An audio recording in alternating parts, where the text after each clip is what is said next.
I will stop sharing. Hi, everybody. Welcome to this week's Writers Chat. And this is where we like to gather as writers for when we talk about all things writing, for writing, and by writing, and we share our frustration with technology. This has all been technology before we started recording today, and so all sorts of little glitches, but that happens, but we are here. And so we're really glad to see everybody today. My name's Jean Wise. I'm one of your co-hosts. I'm joined today by Melissa and Bethany, and we have a special guest and a special topic today. I think we're all looking forward to learning some new things about endorsement on that way. So Bethany, I'm going to turn it over to you to introduce our topic and our guest today. Yeah, so we're really excited to have Ben Cooper with us today. I'm going to tell you a little bit about him. Ben Cooper is a Christian husband, father, writer, speaker, beekeeper, which is super cool, and more. Thanks to his farming background and Penn State University education, which led to his 32 years of working for the Maryland Department of Agriculture, he's recently retired and is more busy now than ever. Ben enjoys spending time outside with nature, especially in his bee yard. His first book, All Nature Sings, has won several awards, including a silver medal in the 2020 Illumination Awards. Congratulations, Ben. And his latest work is a children's picture book series with a first book called Created Critters with Wings. When not writing, Ben enjoys teaching at, is it Allegany? I don't want to say it wrong. Yep, College of Maryland, and mentoring new beekeepers, which is just really cool. So Ben, welcome. And today we're talking about getting endorsements, and we're super excited to have you here and learn some tips. Well, thanks, Bethany. Thanks, Jean, and everybody else. I have to admit, I'm a little bit nervous after last week's presentation with Yvonne because I thought she basically, it was probably the best writer's chat that I sat in and heard. And that's great. I think Bethany might have had a little tissue up by her eye once or twice. I did.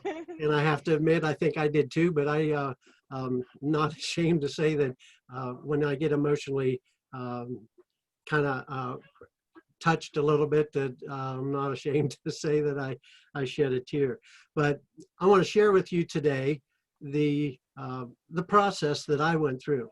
I didn't go through the traditional publishing. I went through self-publishing, and I don't know how many people in the audience actually went through self-publishing first, but you get pretty much zero help. Mm-hmm. You get editing, but when I asked the publishing company, what can I do? How do you go about getting endorsements? And they said, oh, that's up to you. And they just left it blank. And so starting fresh, writing a new book, writing my first book, I was a little bit frustrated. And I hope as writers, you like words. And I like to look at all the definitions of words, not just that primary one, that number one definition of word, because there's words that mean many different things. I'll give you an example. I used to once a year clean out my barn and have everything basically cleaned out of there, put benches and chairs in there, and have what's called a barn bash. Well, one guy from our church would not come because he said, you know, a bash, that sounds like you're going to destroy something. And I said, well, a bash is like a gathering, a get together. It's another form or a definition of that. So I'm going to share with you the 5 steps will be a word that we'll get into, but I want to share with you my process, a little bit frustrating. So I'm going to share my screen, and hopefully that will work. I'm excited about this because sometimes it's in our mistakes and frustrations that we really learn and then do better the next time. So I appreciate you being so vulnerable, sharing those things with us. So I want to share with this, and my graphic shows it is a climb. That line isn't a straight line. When you start writing your first word to the finish line, that line goes up and down. And, you know, I'm sure that you know that that process isn't a perfect straight line incline. And The steps don't go up and down, but that line alongside, we have some low points. We get frustrated, we get writer's block, and then you get almost done, or as you get close to being done with your work in progress, some people don't even think of endorsements. It's kind of like a tag on at the end. And so I probably about 4 months before I signed my contract with a self-publishing company, I started thinking about who I wanted and who I would like to have endorse my book. And I was not thinking low. I set the bar really high. And I think that's what we need to do. Mhm. You know, does God want us to do mediocre work, or does he want us to do the best that we can in our speaking, in our, whether we're preaching, speaking, writing, or service to the Lord, or just handing out food at a food kitchen? We need to be doing our best. I like this verse, and I forgive me for adding the word whoever writes in here, but you're not supposed to add to scripture, but I think it deals with everything. But 1 Peter 4:11 says, whoever speaks, whoever serves, and I put in there, whoever writes, by the strength that God supplies, in order that in everything God may be glorified through Jesus Christ. If a Christian writer is writing for any other purpose, you probably might see a little bit of success, but it's not going to have eternal success. And so I write not to be a New York Times best-selling top writer. I write, hopefully, that God will be glorified through my writing. And so that's my primary goal.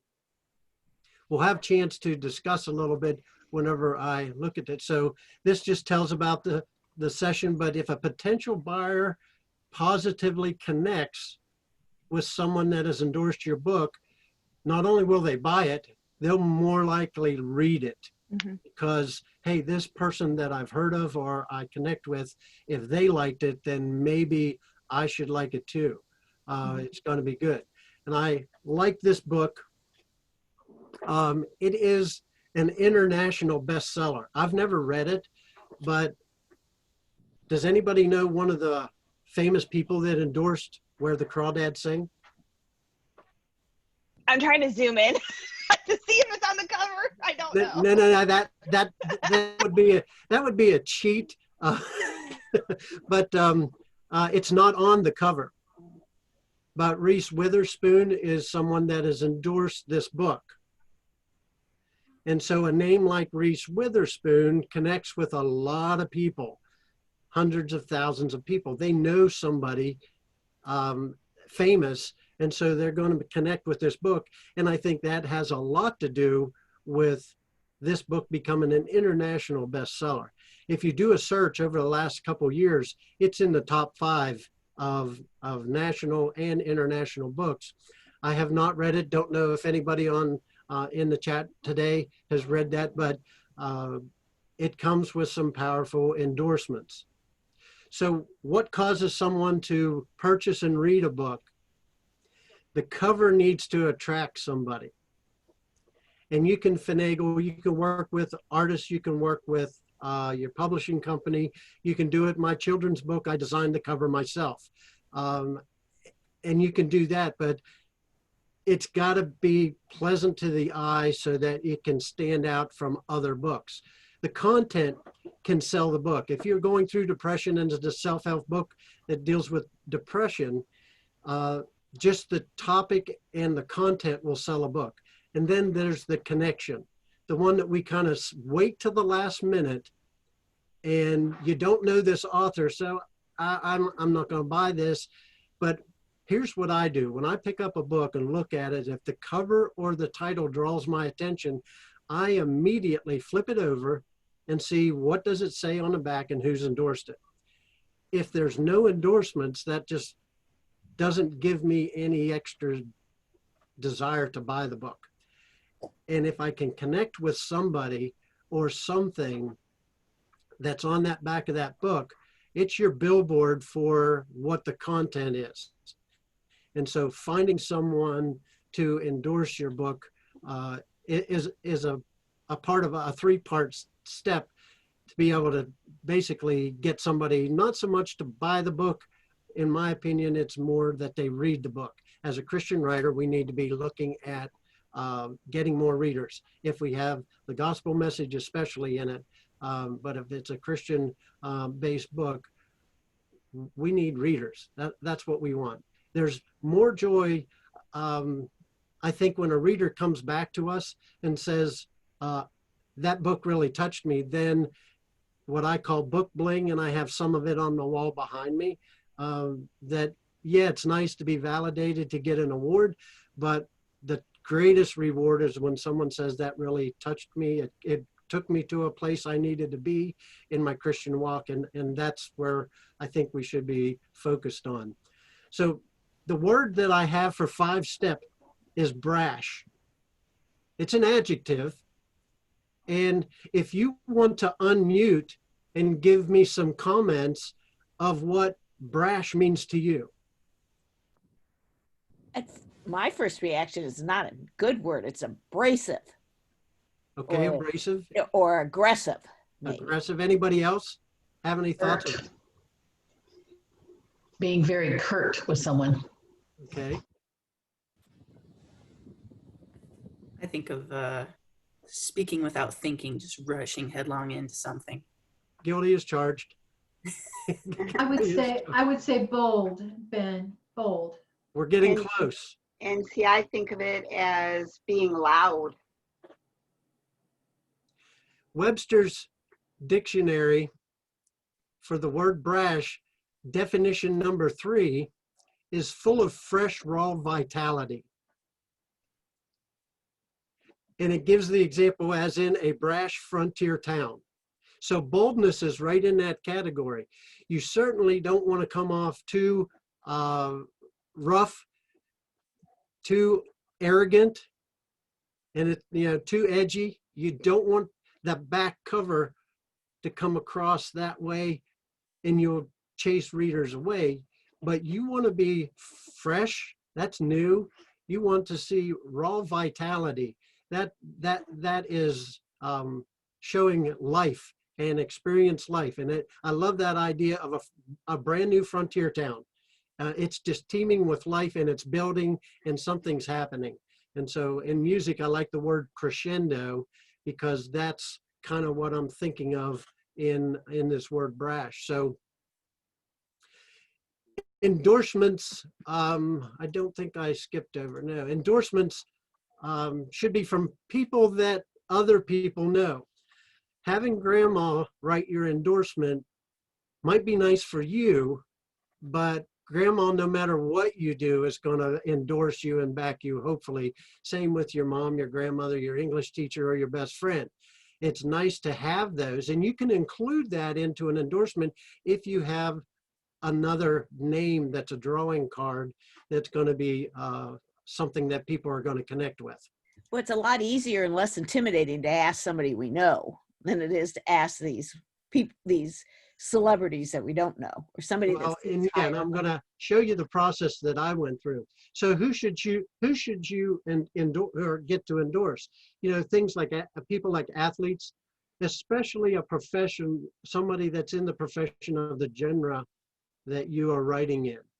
It could be YA, and or it could be novels for adults, or it could be any genre that you're writing in. But if you get somebody that's well known, then that's a good place to start. Actors, TV, and movies, and I'm going to put a big kind of exclamation point or caution sign there. Actors can lose their value by whatever's happening in the news today. And you need to find somebody that's solid, especially in the Christian market, that's going to be somebody there. I'm going to think of somebody like a Kirk Cameron that has a ministry and acts or whatever. You find somebody like that. Don't get somebody, those of you that are older enough, I wouldn't have Carol O'Connor that used to be Archie, that was considered a bigot. I would not get somebody like Carol O'Connor to endorse my book, because his persona on TV is not so great. and what it kind of would clash. So musicians and other authors that are further down the road than you are, and not just one, like I've heard before, not just one their 5th grade essay writing contest, but somebody that maybe has won some major awards that people respect and know. And so here's the word brash. I encourage you to write this word down and write these things down. And then this is the end of the PowerPoint, and I'm going to go back face to face and we're going to talk about these and allow you to give some comments. But anybody that knows Philippians 4:6, it's a very familiar verse. And don't be anxious for anything, but in everything with prayer and supplications, make your requests be known to God. Start off that B with bathe everything in prayer. Any ministry that isn't starting off in prayer, and writing is a ministry, if you don't start off in prayer, I think you're doomed for failure from the very beginning. And so what I did with All Nature Sings, I got about 30 people. I put a help wanted ad on my social media, and I said, help wanted, anybody willing to be a prayer partner for my book? And this was about 11 months before my book came to print. And I said, would you be willing? And I had about 30 people that said, yes, I will pray for Endorsements, that 30 people group. And I had a list of 5 people, and well, 3 people and 2 organizations. And I'll get to that, and I asked them, who would you want to pick to pray specifically for this person, this organization, to agree to endorse my book? And that happened 11 months before the book came out. If you wait and tag it on to the end, you're already behind, and you're never going to be able to catch up. And that gives somebody a chance to read your request and respond to it. Not everybody responds quickly, and you need to give that time. So if there was a lowercase b in this word brash, a lowercase b, I would say you could also put under there brainstorm. Think about, who do you really want to have the name on the back of your book? Is there somebody? I was thinking a lot of different people who would be great. One of the people that I would love to have had, but he passed away just last year, Warren Wiersbe. I don't know how many people know that great book writer, the B series. I would have loved to have had Warren Wiersbe, but his health was poor. And even though that was before, I just didn't bother to approach him. So the R would be research. And Gene, I think this is where you've got to find information about these people. Maybe background, social media, some of it you can believe, but most people will have some kind of media outlet where you can research and find out a little bit more background about individuals. And it would be helpful if you already have some form of connection with somebody that's famous. And then you've got to acquire that information. How do you go about getting, let's say, I'll use Kirk Cameron as an example. How do you go about getting in touch with Kirk Cameron? I already follow him on Facebook with his ministry programs, but that's not going to get you to Kirk Cameron. That's going to get you to maybe somebody that may respond to you. And so you've got to find out. So the research and acquire part kind of go hand in hand. And then you've got to send. How many people got a book contract the first time they ever sent to a publisher or to an agent? And you've got to send, and you've got to come up with a lot of different names, because not everybody's going to respond positively. I set my prayer team out with 5 names, 5 different endorsees, potential endorsees. I already did the narrowing down to 5. I was looking for 3 endorsements on the back of my book or in my book. Only one's on the back of my book. You have to look at the other 2 in the front under endorsements. And then the last is hope. And that's not a hope so hope. That's an assurance of hope that God's going to answer your prayers. If you've gone through these steps, I really think that God's going to pay attention and honor and answer your prayers. Maybe not in the way that you want them answered, but something's going to develop from that. And so looking at that, I'm going to close out the, if you've got that BRASH written down, and it's bathe everything in prayer, research, acquire, send, and hope. And then we're going to talk a little bit more about that. So that's fascinating. And what a neat way to remember it. And I love it that you started with prayer. And a couple people made the comment in the chat that they never, you know, this group is a prayerful group, but I think specifically for endorsements to start early and bathe that in prayer with specific names is a little different approach I don't think we've heard before here on Writers Chat. And that is amazing. And not just the individual author, but having a prayer team. Yes. Just look what does a missionary do before they ever go out to the field? They gather their support base up, and the prayer is more important than the financial support. And I love the idea of the help wanted that you could just see the meme that you could put on, and that would attract. Well, it draws their attention to. So on Facebook, I just created a help wanted, like a notice or help wanted, and I got quite a few people.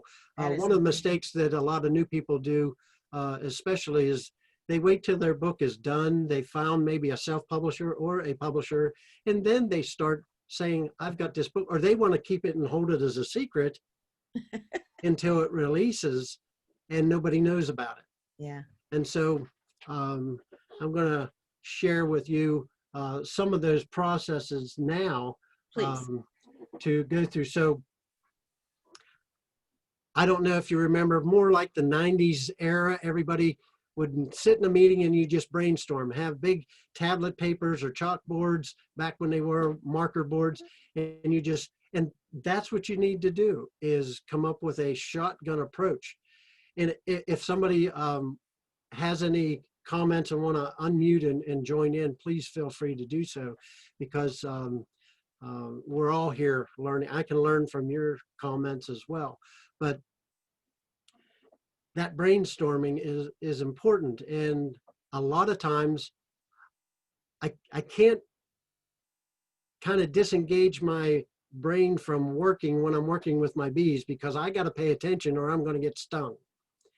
But if I'm pushing a lawnmower or doing something that's kind of mundane, that doesn't take a whole lot of brain thought, that's where I do a lot of my thinking and discuss, coming up, what animal can I write a devotion on now or next? Or what's the next step? What's the next book?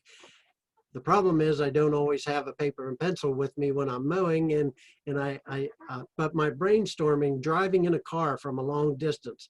My parents live over 2 hours away, so driving in a car, shut the radio off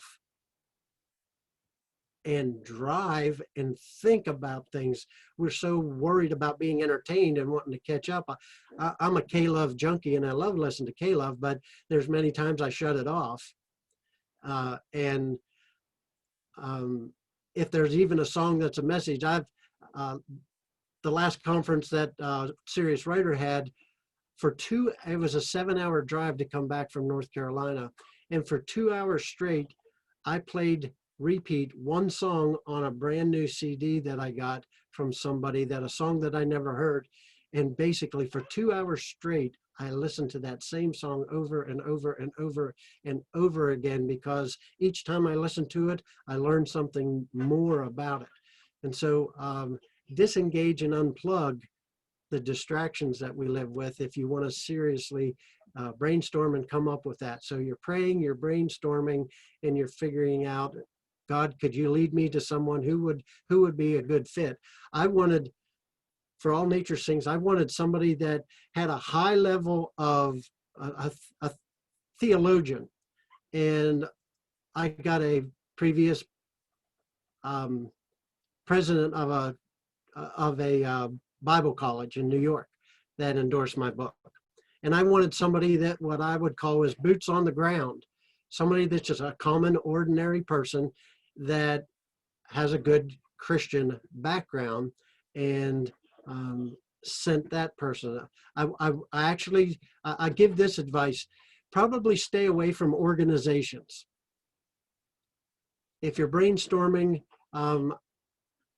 you've probably heard of the Answers in Genesis, the Ark, and the Creation Museum.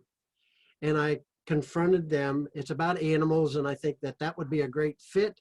They said, we have our own writers, thank you very much, but we're not interested.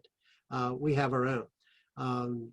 And you can imagine their same response if you want to try to sell your book on their shelves, because they have their own writers and they pay their own staff.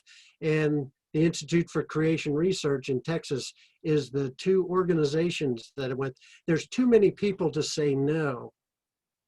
If you focus on an individual, you can do an individual that's connected with Answers in Genesis or an institution and have that individual endorse your book, but probably not the whole corporation or the whole business, because somebody's going to say no. The common thing is if we do that for one person, we now have to do it for everybody, so they choose not to. So focus in on an individual, somebody you connect with, somebody that you feel would benefit and that they would read it. So brainstorming. And then that research, find out all you can about that person. No different than finding out all you can about a publisher.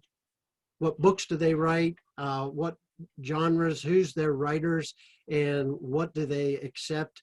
And how the format is of how to send in a query to an agent or a proposal to a publisher. Find out all you can about them. If they are very big, they're going to have somebody that you have to go through, some kind of wall that stops them from going to the to the person directly, but not always. So research, and while all this prayer is still going on, you now move to the research stage of the people that you've narrowed down your list to. And then you've got to find out a way to contact them. And that can be tough, but Google is a good help. The searches are. One of the contacts, I typed in his name into a Google person search, and I got their home address. Wow. And basically sent a letter, a rough draft of my book, and sent a letter.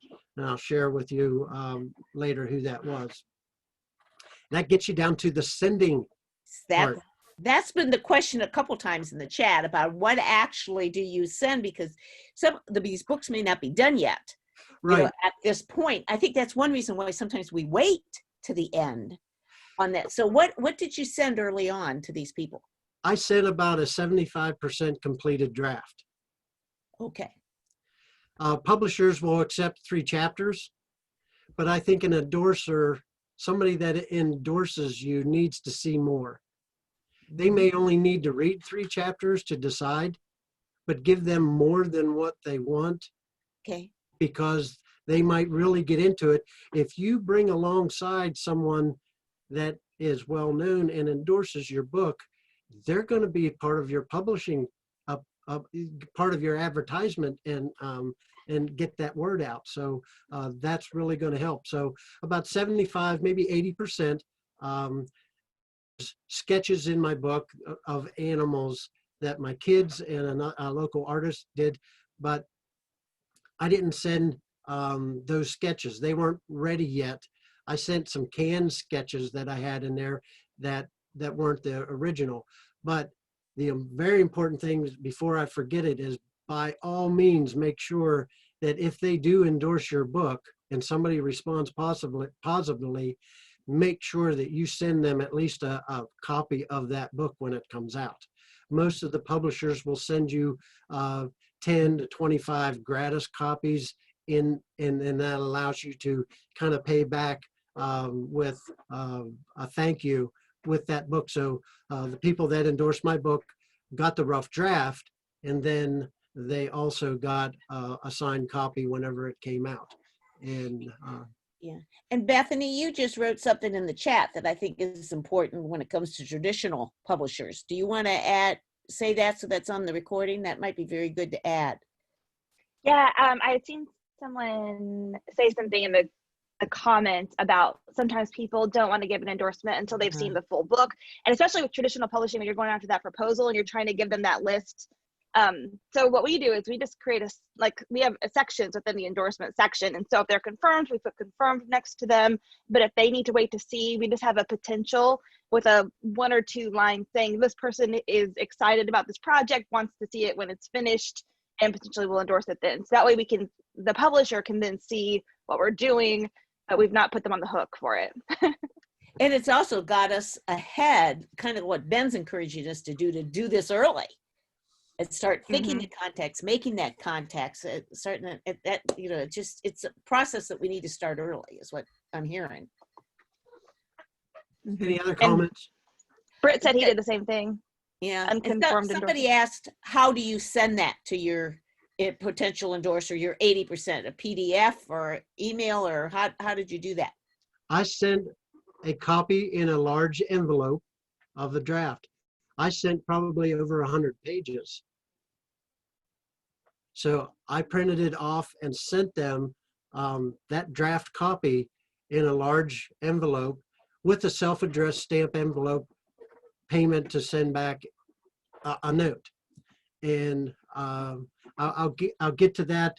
I want to basically just make sure that I hit the send. If you pick 5, but you really want 3, if you want, I've seen it all depends. Some people give a 1-sentence endorsement. There's nothing wrong with that. And some people give a complete paragraph.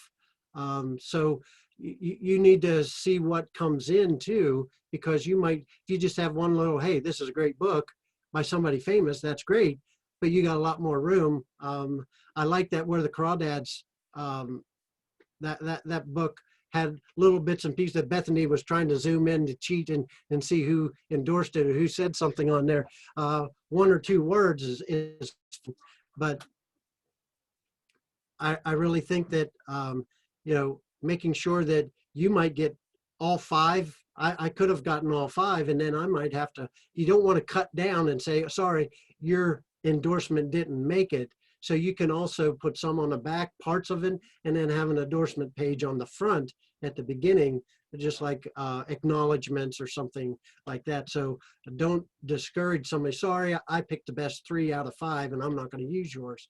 So, but sending to them, what I did was a draft true copy of everything that I had. I said it's not quite finished, about 75% done. This is a sample of draft, and asking humbly for their endorsement. And so you can phrase that. I've saved all of my endorsement letters, and just like you're sending a query to a agent, or it needs to be specific to that person that you're sending to. If you make it a blanket form, it'll get thrown away and trash. They won't even respond. If you address it to them, and in the few minutes remaining, I want to share who and what I did. But remember that this hope, I think God honors the process. I don't think people say, well, God told me to write this book, so God told me to endorse, you need to endorse my book. That's not the approach to go to somebody. But I think God will honor the process if you go through these steps. Do your research. Don't sit back and wait for somebody to fall into your lap. Do your homework and work at it and go. So I'm going to get into the exciting part of it. 2 weeks after I sent a letter out to somebody that I consider famous, this boots on the ground person, I got this back, and it's my own handwriting in my own letter. It's addressed to me from me. And so I knew immediately that that was a response from one of the endorsement letters or packages that went out. And I looked at I've got, probably about 300 yards from where my mailbox is to where my house is. And I went down, got the mail and got this. I'm going to wait till I get up to the house and open this. But curiosity got there's a church between me and the mailbox. And I opened it up and I saw Shreveport, Louisiana. So I knew exactly who was sending this letter. And I opened it up, and it doesn't look very fancy. I laminated it, and you probably can't read cursive, but I'll read you what in 2 weeks' time, this person sent this. They only used a small portion of the tablet of the paper because they save everything just the way that's their lifestyle. It says, Ben demonstrates in this book that if one does not see God by observing his creation, one will never see the author of our salvation, Jesus Christ. Phil Robertson. Phil Robertson is of Duck Dynasty, and I enjoy watching him on Blaze TV, and he has a scripture message, and I like that. He added a personal note. It just says, I'm honored to endorse your book, Phil. And so that's somebody that a lot of people are going to identify with. That's boots on the ground, a common person that people are going to see. I dropped to my knees in the churchyard and I cried in 2 weeks' time. Now, to know that I sent it to Miss Kay and Phil Robertson. I didn't know to do it that way, but I sent it to both of them. Miss Kay, Phil's wife, opens all his mail, and he hates fan mail, and she separates out things that he needs to look at and things that he doesn't need to look at because he doesn't want to be. And she said, Phil, I think you need to look at this one. And in 2 weeks' time, I thought it was so small. I thought it was, sorry, I don't do that. And it was just going to be a handwritten, no, I'm not interested, and shove it aside and kind of go because it was so thin. The other one is a much nicer typed letter, but it's from Dr. Woodrow Kroll Ministries. And I don't know if you know Dr. Woodrow Kroll, who was actually replaced Warren Wiersbe. Remember, I told you I would like to have had Warren Wiersbe, but his health was bad. Dr. Woodrow Kroll, I sent in, and then he sent me an apology. He said, this tells you that people are willing to do this. It says, first, please let me offer my sincere apology for taking so long to get back to you. And he took about 6 weeks to get back with me, but I was just overjoyed by him giving his endorsement, and it's quite a bit long. It's a paragraph long, and Dr. Woodrow Kroll comes to the Cumberland area, and I usually get to try to see him at least once a year. But he grew up in the same farm community that I did in Western Pennsylvania. He lives out in Iowa, or Nebraska now, sorry, Nebraska. His health isn't good, and his son is taking over his ministries now. But the last time he was in Cumberland, I got to see him and talk to him. And I said, I want to personally thank you for endorsing my book instead of doing it through email or mail. And he said, it's a good book. My last trip on the plane, he says, I take books with me to read. And he says, yours was one of them. That's what God does when you do things right and properly, because I'm a nobody, you know. I think it's Casting Crowns that has that song out now. I'm a nobody, basically talking about a somebody that saved my soul. But if you do it the right way, I think God honors that. I want to finish up with my latest book, and some of you know both of the people that endorsed my children's book, Created Critters with Wings, Pastor Andy Clapp, because he's been on Writer's Chat, and somebody that I think is just exploding with expertise, especially in the children's picture book, is Michelle Medlock Adams. So those are famous people to me, and that's where we are. So that's what I have to prepare. Remember, you know, look at your words, and brash isn't an annoying word if you look at it with vitality and freshness and use those steps. And I think you can hopefully gain some benefits of getting endorsements for yourself, for your book. This was great, Ben. So good. And what great examples too with the ones that you shared. I just thought this was super wonderful. So I think we're, Jean, do we want to let people come on? We're about 10 minutes till, I everybody think. come on back in, and if you can't, I didn't take anybody off, but if you can't get back I in, didn't either. Oh, I may have. yeah, when we talk about writer's jail, if you can't get back in, just put it in the chat that you can't get back in, and we'll hit your thing, and so we could ask some questions. But I found this very encouraging. It makes it sound doable, and I love the BRASH. You know, that's the steps to take, and that'll be something we will remember and stuff. And then just go for that. You know, when you talked about doing the research, one thing, and then a couple people were talking about they were connections. We often have what was the old thing where 5 connections away? 6 to Kevin Bacon. Yeah, there it is. Yeah. You know, there are connections out there. I attended an online writers workshop last week, and I really like the person that's organizing it, and I have a connection with him, and it dawned on me, he's got a connection with the person I would like to endorse my next project. And when I'm listening to him talk, and I thought, I would be comfortable asking him. I said, how do I go about doing it? You know, he would be my research. So sometimes we have the answer here when we just step back and realize it. I think that 6 degrees of from Kevin Bacon, those connections are much shorter than that. I think so.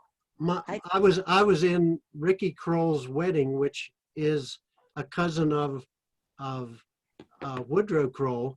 His family, his uncle delivered our mail, and so the same connection. And even before I decided to write a book, I would go and talk to him about family because I'm related to Krolls, but not to him.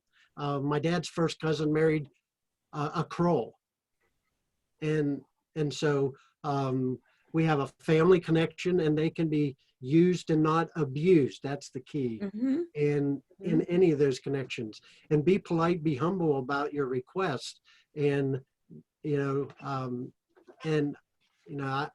said that what my letter to Phil Robertson was a lot different than it was to Dr. Kroll, because I had a family connection there. And I started off, you don't know me from Adam, but I think this is something that lines up with what you do. So, treat each one individually, and they respond, I think, better. On that, I'm trying to help somebody get in. There she comes. The other thing is I think it's our expectations, you know, like you said, come up with 5 or 8 maybe to ask, knowing you might get 2 or 3, because in reality, we may never hear from some of these people. I mean, that's the name of the game that's going to happen sometimes. I heard from all 5. Wow. The third one that I used was the pastor. When I was taking Bible Institute classes, that was an outreach from Liberty University in a local church. I had to write papers, and I would always include animals in the papers that we had to write, theology class or whatever, and I would add animals. And the pastor and the teacher said, you know, you could probably write a book on animals in the Bible. And he just said it as a passing comment. It lodged in me and stuck with me, and I ended up that. So I wanted him, so I could have somebody that maybe isn't so famous, but somebody that's important to me, that gave me that idea, that launched me in that direction. Does anybody have questions or comment? They want to come on, you can unmute yourself and ask. We've got about a good 5 minutes here. Bethany, I think you need to add the comment that you told me about ask 3 things, because no one will ever tell you no 3 times. Can you elaborate on that? That's the advice you gave me, you and Michelle gave me when I was seeking endorsements. Yes. Okay. So Elaine was like a rock star, I'll tell you. So with she's one of our Platlit clients. But so when I was in direct sales, they always said ask 3 questions. Like if you're wanting to book from your booking or get a sale or do a show or get a referral, ask 3 times. And the psychology behind it is that it's difficult to tell someone no 3 times in a row. So they will say yes usually to the 3rd thing. So you start big, go smaller, and then you have your smallest thing there. So that's what we told Elaine, like ask for the biggest thing, ask for something second, and then ask for that endorsement in the middle and then take it down one level after that. Well, she did that. And I mean, they started partnering with you. They didn't just endorse her book. They said, let's partner together on this project. And now she's been involved in all these things. They were just like, and you were fast too. Like you sent us an email that day. Like I already emailed them. We're like, what? I can't believe you did it. But yeah, and it helped kind of launch that lift that you needed there too. So we always say ask in three things. You never know. That's a good point. Other questions? Ben, don't tell your wife, but I love you. I love listening to you. She'd be okay with it. Okay. I just wanted to say that as you were speaking, because I had just come out with my second edition of the Book Lover's Companion, and I am going to be making it a yearly book. So some of the information will be the same, but everything else will be different. I actually came up with a theme and an idea for what I'm going to do with the third edition, and actually emailed somebody on my phone as you were speaking. So I so appreciate all that you have shared today. And if I could just share this, I interviewed, because it's about an endorsement, Stacey Lee Fleury. This is her book on Saturday. And it's a devotion for parents with teens in crisis. And she tells the story in the video. It's on YouTube, but I'll just tell you super quick. She decided to send contact Focus on the Family and wanted to get an endorsement from Jim Daly. And so the lady that she spoke with, she said, well, send me the manuscript. You know, I don't know if he's going to have time. He's away on vacation. Mm-hmm. So 2 weeks later, she gets an email back, and he actually read the book on vacation and sent an endorsement. So you just never know, I guess, is my point. You just have to be brash, Joe. Yes. And thank you for teaching us that, because I need to be more brash. There you go. That'll be part of our code word here. You know, Yes. You have to listen to today's episode to know that secret about fresh, raw vitality on that. So that's it. But what an amazing story, Joe. That is, I found today encouraging. I don't know about you guys. Absolutely. Yeah. Writers Chat has a tendency to lift our writers' spirits, but it's very, very encouraging on that. Comments? Any other questions before we wrap up? Melissa said that she is getting ready to do this. I want to know if that was helpful or not. She sent me a message before we went on, and she says, oh, I want to listen because she's got a book that she's working on. So hopefully that's helpful to her. Yeah, I have sent some endorsements, but I may need to send some more. So yeah, definitely. And Melissa, while you're on, I failed once again, did not look at next week. What do we have planned for next week? Gina Burgess from the authors community is going to come and talk about publishing through KDP. Oh, right. Oh, good. Right. And is Jan still with us? I don't see Jan right off. She had to step out, so I told her I would let you know about okay, that. and she's the lead next week, right? I On believe that? so. Okay, sounds good. Sounds great on that way. Well, thank you, Ben, very much. Thanks for having me. You give it, and I love the acronym, and that's got us focused and prayerful and encouraged today. So thank you. Thank you. Bethany, anything you want to say, updating while we're still on, while we wrap up? No, not really. I think this was super great, and I feel excited to even go back and look at endorsements like for the future. I like the way, Ben, that you presented it, and it feels very non-scary because it's sort of bookended in prayer, and then doing what you need to do, and then letting God work out the rest of it in the middle. You know, so I thought this was really, really great. Excellent job. Good focus on that. Can I ask a quick question? Yes. I wrote it in the chat, but I can't go on because I'm using Isaac's Crim book today.